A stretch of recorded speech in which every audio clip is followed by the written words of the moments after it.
Good morning. I understand it's an early morning for some of you. Some of your colleagues are still trying to make their way here. But it's a great morning to be here at Rail Volution. A great morning for the U.S. Department of Transportation.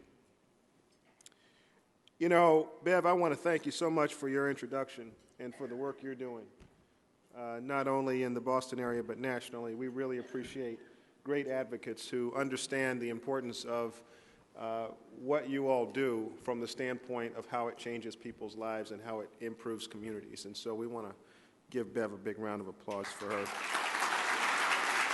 work.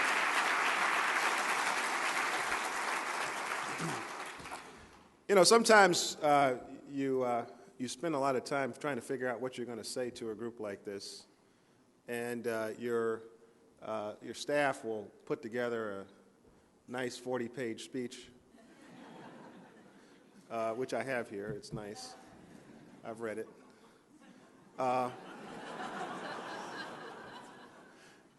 But sometimes you kind of wake up in the morning, there's a different thought that occurs to you and a different way you want to approach these issues. And so let me maybe just riff a little bit on the importance of what you're doing, where we are, and what we need to be doing about transportation writ large. And I want to start by telling you a story. Now you have to understand a little bit about me to understand how this story fits in, but I was born in Charlotte, North Carolina. Shout outs to the Charlotte contingent, by the way. And I was born in a part of the city that wasn't necessarily the right side of the tracks. My mom was 19 when I was born. My grandparents, who had been teachers, were in the later years of their careers. My grandfather had been a principal in the segregated school system before and a 7th grade math teacher after. And I remember that once they retired and they were on a fixed income, I was living in their house. My grandfather would sometimes get his check, and he would have to think about how he would do all the gymnastics to take care of everything he had to take care of. There were layaways that he had to pay on. There was field trips for me and other kids in our family that they also took a great interest in. And so sometimes he literally had $5 in his pocket. And so when he went to go get some gas, he never filled the car up. He just got what he needed to get just a couple of more days down the road. But then a few more days later, he'd get $5 or $6 more of gas and keep going. Salt of the earth people who believe that if they just invested a little bit in their kids and their grandkids, that life could be a little better for the next generation. And my grandfather, who passed away in 2001, continued to speak to me after his death, because when I ran for public office for the first time in Charlotte, North Carolina, I ran across somebody who was like a 60 or 70-year-old man who told me he had to tell me this great story about my grandfather. And I'd heard people tell different stories before, but this one actually hit me once I heard it. And the story was that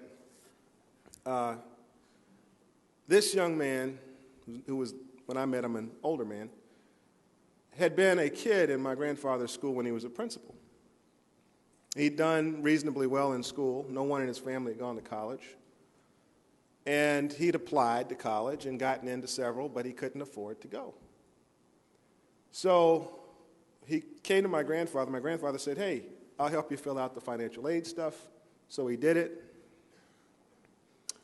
And then they were in Gastonia, North Carolina, which is about 3 hours from Raleigh. Turns out the kid had to go to Raleigh to complete the paperwork, but he had no way to get there. And so my grandfather gave him the keys to his car so the kid could get to Raleigh to finish his paperwork. And so when I met this gentleman, he said, "You know, without your grandfather extending himself in that way to me, I never would have become a surgeon. And just think about that. You know, in many ways, what you do is technical. There's concrete and there's steel and there's big machines that move massive amounts of people.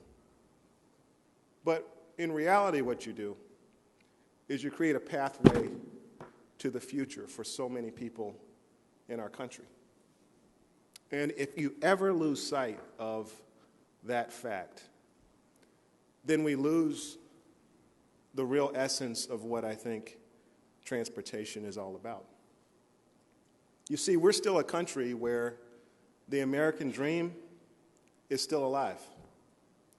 We're still a country where if you grow up on the west side of Charlotte, North Carolina, little ways across the tracks to a 19-year-old mother, maybe you can become Secretary of Transportation.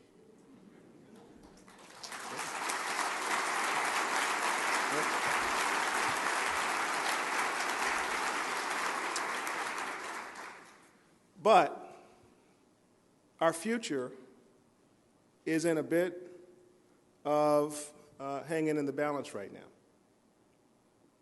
And here's why. You know, when Eisenhower started the interstate system back in the 1950s, people expected that we'd have open roads forever, that more people on more roads created more revenues, and we'd be able to pay for our transportation system well into infinity. And we're finding now that as vehicles become more efficient,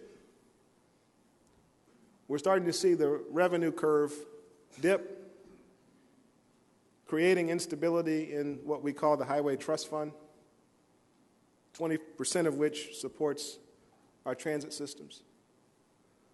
And as a result of that, in the last 10 years, we've not had a 6-year reauthorization bill. The longest period of certainty we've had was MAP 21, which gave us 2 years. And meanwhile, in community after community around this country, folks that are planning commuter rail projects, light rail projects, streetcar projects, bus rapid transit projects, they don't know what tomorrow looks like, and it makes it very hard to put aside the millions of dollars that's required to plan those projects. Meanwhile, America is growing. We're going to have 100 million more people in this country by 2050. And can you imagine, with the traffic being what it is today, being stuck with the same capacity with 100 million more people? Or, for that matter, the fact that we've got to move almost double the amount of freight that we're moving around the country today? Here in Minnesota, I was at a round table yesterday, and folks were talking about the congestion on the freight rails. The fact that I was told that Amtrak is 85% on delays up here. That's no way to build a country. And it's totally avoidable. And that is why we have to not only come here and get excited about best practices and great ideas and new partnerships and new coalitions, but it's also why we have to go out of here and touch those members of Congress who are going to ultimately influence this issue. And folks, I got to tell you, this is not a Republican or Democratic issue. This is an issue of American vitality.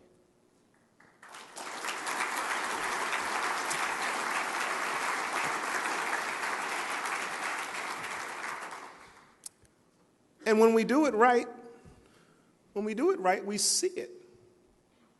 Let me just tell you, just the last couple of weeks, we awarded almost $600 million in Tiger grants.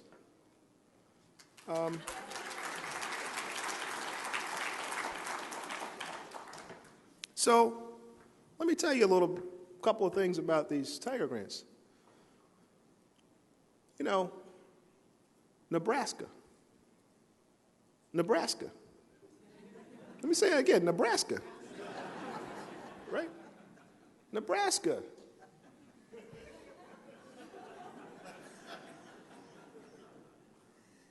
They've got a plan to connect bus rapid transit into their community.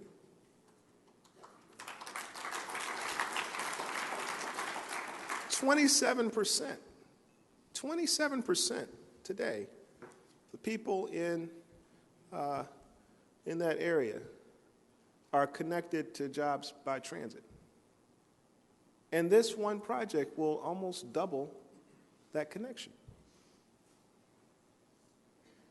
Or let's talk about Richmond, Virginia, where a lot of the lower income minority community is located on the west side of Richmond. And the jobs are on the east side. So they want to put a bus rapid transit system together to connect people to jobs. We gave them a $24.9 million grant to help them do it. Or in Detroit. Detroit woke up early this morning. Where the private sector, nonprofits, business folks came together to put almost $100 million together to leverage into a streetcar project in an area where 60% of the jobs in Detroit are, creating better mobility, but also being part of a great return of that city. We just put in the last $12.2 million to make that project happen. What I'm trying to describe to you is that what you do matters. It's not just head count. It's not just throughput. It's the lives of the people you change. And I've seen it. I was in Alabama on a bus trip just a few months ago, and I met an amazing young woman. She was a high school senior, and she had a smile as wide as this room. And she told me about her day. This is in Birmingham, Alabama. She wakes up in the morning at about 5 o'clock. She catches the bus with her mom, who has to come into town to go to work. So she comes in with her mom. She transfers and goes to a school that she otherwise would not be able to go to but for that transit system. What I'm trying to tell you is that not only do I feel this personally, but I think that part of the magic, part of the answer to our funding issues is making it abundantly clear to those folks who are making decisions about our funding, about our sustainability, about the reliability of transportation funding and policy, that we're not playing around with numbers and data and statistics and concrete and steel and materials. This is about how people live. And if America's going to be strong, every corner of America needs to be connected to the 21st century economy. That's what you do.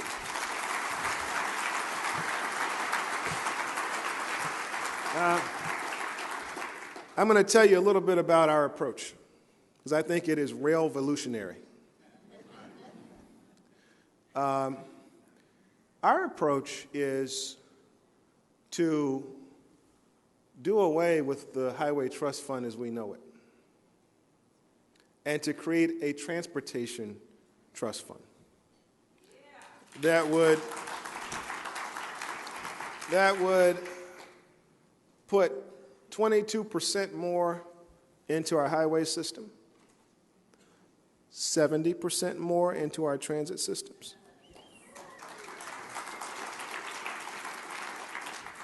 and for the first time put our passenger rail system on a dedicated path so that there's certainty and predictability with that.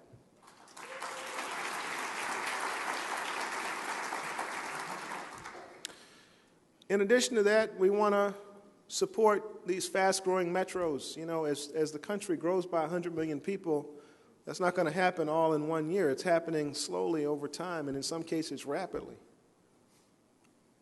So there's a need for more transit options, bus rapid transit. We put a dedicated pool of money together for fast-growing areas to quickly deploy bus rapid transit to help create more mobility options.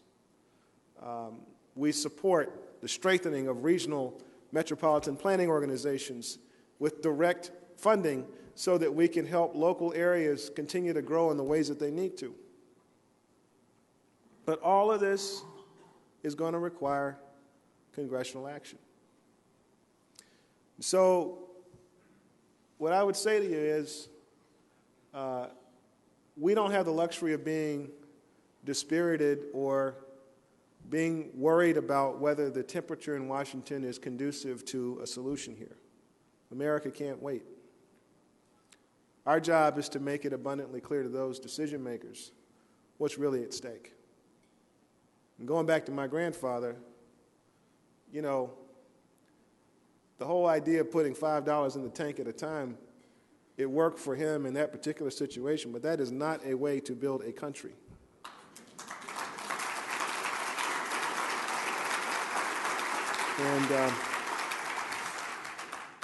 And so I just ask you to as you leave here, you know, all of you are part of different associations that have a voice in Washington. Speak authentically to those voices and make sure that your associations are carrying the message that waiting another time just isn't an option. When you are talking to your delegations about projects that you're working on, remind them that the funding sources you're looking for are the ones that they provide.